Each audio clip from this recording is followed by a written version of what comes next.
Hi guys, good morning! Yes, and for today's video, kasali ulit tayo sa pa-contest ni Miss Isa. For you is, what is give love of Christmas? Yun yung question. For me, ito yung, for me, this is the, what do you call this? This is the day that you can share what you have to others, and also um this is the date that, and yes, for me this is an opportunity to pause, to give thanks and love, not only for your family, but also for all the people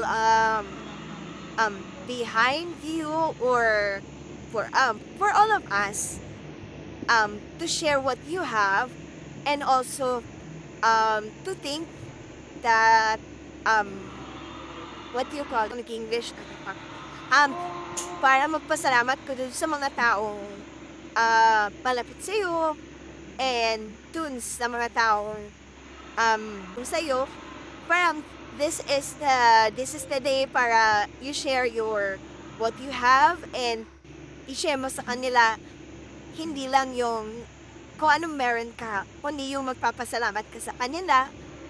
And also, or this is also the opportunity to thanks everybody na, or yung mga nakapaligid sa'yo na magpasalamat, or ayun nga, para ma-share mo kung anong meron. And yes, alam naman natin lahat na Christmas love this is the manifestation of God's loves for us. So, di ba alam naman nating lahat yun. Yun, for me, yun nga, para sa akin, magbigayan, or kung ikaw man is kung ikaw man sa ngayon, or hindi man sa ngayon, kung ikaw man ay hindi man na nakakangat,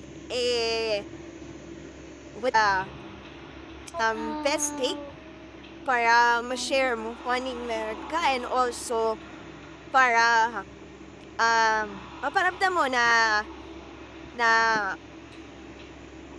maparamdam mo sa ibang tao na kung gaano ka ka-thankful, kung sila man ay nakatulong sa'yo, or paano mo ba i-share kung ano yung meron ka.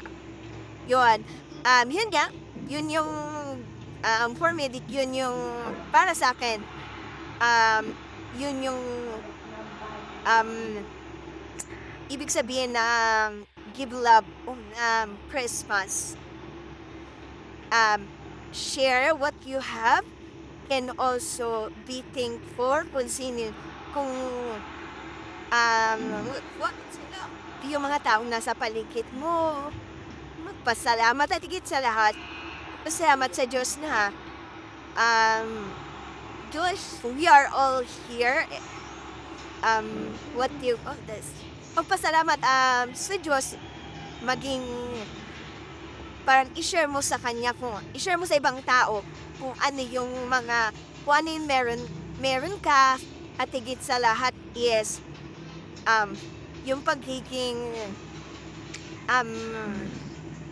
yung pagkakaroon ng respeto doon. Kasi hindi mo naman ba yung love, madali mong maibigay yan sa mga taong gusto mo, or yun sa mga taong yun nga, mga nakapaligid sa iyo, yes, mahal. Pero dun sa mga taong nanapit sa iyo, mga